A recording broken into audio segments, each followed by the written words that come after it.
This chapter or this section is entitled Ittikaf. Ittikaf linguistically actually means to be devoted to something. Allah subhanahu wa ta'ala mentions this word in its linguistic usage in Surah Al-A'raf, verse number 138. He says what means intent and devotion to some idols of theirs. So talking about the idolaters, they were devoted. They used the word here, yakufuna, or yakifuna, like similar to what you would use for itikaf. Legally, or we should say Islamically, the definition means the devotion of a Muslim who does not require ghusl, is of sound mind, even if of the age of discernment. So it means they're younger than puberty, but old enough to understand what they're doing. Discernment typically is 7 or 8 years old. Their devotion to a masjid, even if for a short period of time, for the purposes of worshiping Allah, the Most High. So these are the basics of what Ittikaf is. And it's not invalidated due to unconsciousness while you are there in Ittikaf.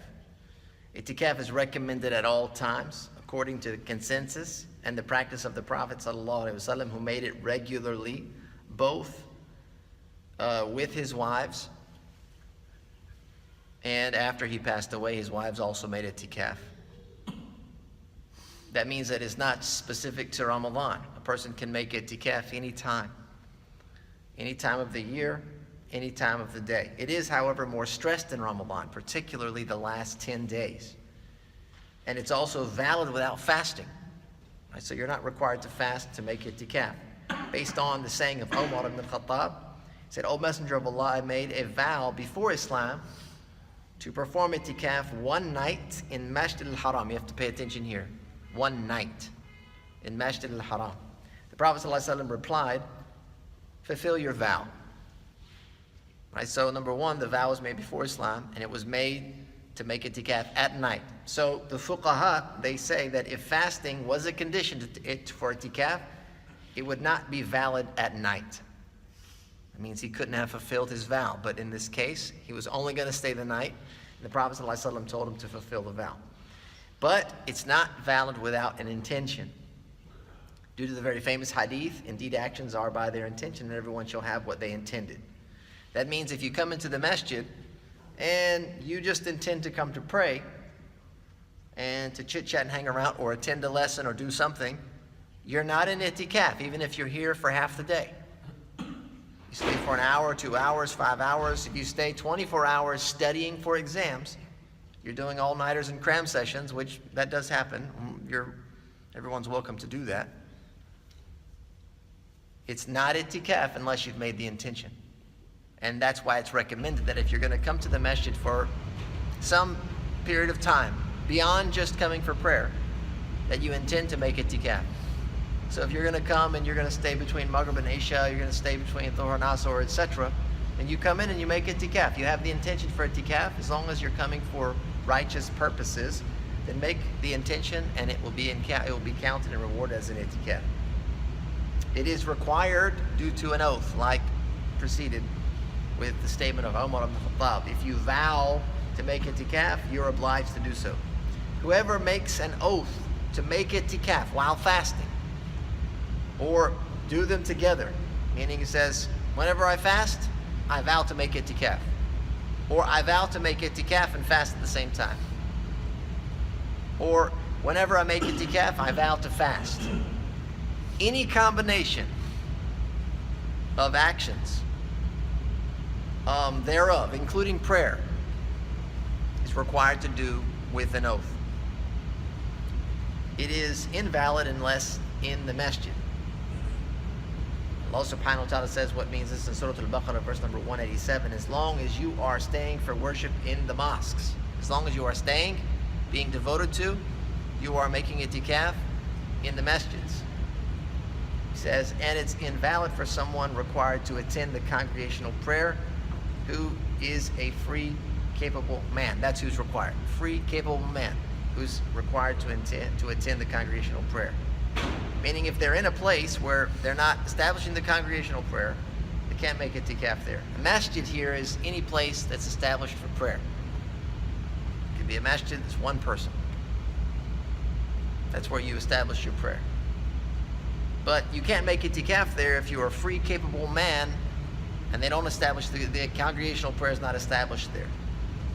Basically, if you were to do that, make itikaf in such a location, it would require that you constantly abandon congregational prayer, or you're constantly leaving your mu'takaf, where you're making itikaf, to go and attend the congregational prayer, and that would invalidate the itikaf, because you're leaving too frequently for something that can be avoided. Something that you can avoid by not making itikaf there, you make itikaf in the place in which congregational prayer is established. Ittikaf of women and permitted bondservants is also valid in any masjid. The best masjids to make itikaf are Masjid al-Haram, located in Mecca, Masjid of Medina, this is the city of the Prophet, and Masjid al-Aqsa in the Holy Lands. The Prophet ﷺ said, prayer in my masjid is better than any other masjid by 1,000 prayers except for Masjid al-Haram. So it shows us that these masajid, they vary in level of degree. Masjid al-Haram, Masjid Nabawi, Masjid al-Aqsa.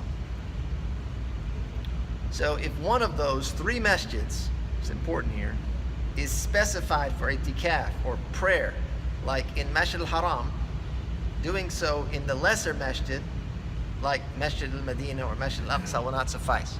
So if you took an oath and you said, I'm going to make itikaf in Masjid al-Haram, in Mecca, it won't count to fulfill that oath if you make itikaf in Masjid Nabawi or in Masjid al-Aqsa. It won't count.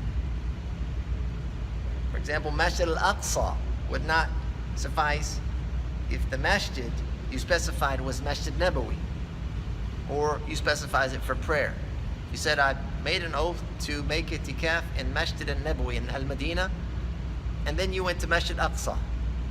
That wouldn't fulfill your oath. Or you said, I vow that I'm going to pray rak'atayn in Masjid Nabawi, and then you went to Masjid Aqsa instead, knowing that it's one of the virtuous mosques that you're permitted to travel to for such acts. It would not fulfill that vow or that oath. The opposite, however, is true for the opposite. Right? What that means is, for example, if someone made a vow to perform itikaf or prayer in the Masjid al-Medina or Masjid al-Aqsa, it would suffice if they performed it in Masjid al-Haram. You see the way it works? Or, for example, if they did so for Masjid al-Aqsa, they specified Masjid al-Aqsa, and they performed their prayer itikaf in any of the three, Masjid al-Aqsa, Masjid Nabawi, or Masjid al-Haram. So essentially what that means is you have to perform your itikaf or prayer or whatever in the masjid that you've specified in it or that which is considered greater than. But you cannot perform it in something which is lesser in degree. It has to be either that masjid itself or something greater, right? So Masjid al-Aqsa means you can do it in all three. Masjid al-Aqsa, Masjid Nabawi, Masjid al-Haram. Masjid Nabawi means you can do it in Masjid Nabawi and Masjid al-Haram. Masjid al-Haram means only Masjid al-Haram. You can't go backwards, right? If another masjid is specified, it is not obligatory to perform itikaf or prayer in that masjid. So for example, if you said, I'm going to I take an oath, a vow to make itikaf in Islamic Center of Orlando this year, for example. Now you can certainly, if you're visiting Orlando, go to the Islamic Center of Orlando and make itikaf while you're there, but you're not required to do that to fulfill your oath, because the Prophet ﷺ, he said, do not travel intending but three masjids. Masjid al-Haram, Masjid Hada, he said this is masjid, his masjid, and Masjid al-Aqsa. Means you shouldn't intentionally travel solely for the purpose of going to worship in any masjid except for those three. So that means if you made a vow to make itikaf in a particular masjid besides those three, it will suffice to make your itikaf in any masjid that you find, as long as it meets the requirements. It says, whoever vows a specific time, like the 10 days of Dhul Hijjah, is to enter just before it, meaning entering just before sunset on the day before the 10 days begin, and leaving just after it, just after sunset on the last day. That way you are there at the time that you specified for your vow or for your oath. So you don't miss even a second of it. If you intended a specific day, said I'm going to make itikaf on Thursday, for example, then you enter before Fajr and leave after sunset. The day. It's the daylight. It says one making itikaf is not to leave unless it is necessary, like meals to eat, in the event that you have no one to bring you food, to use the restroom, to make obligatory purification, be it wudu or ghusl, and to attend Jum'ah, in the event that you are not in a masjid that establishes the Jum'ah prayer, or for some witness which you are required for. Also, you are not to visit the sick or attend a funeral unless stipulated in the beginning with your vow.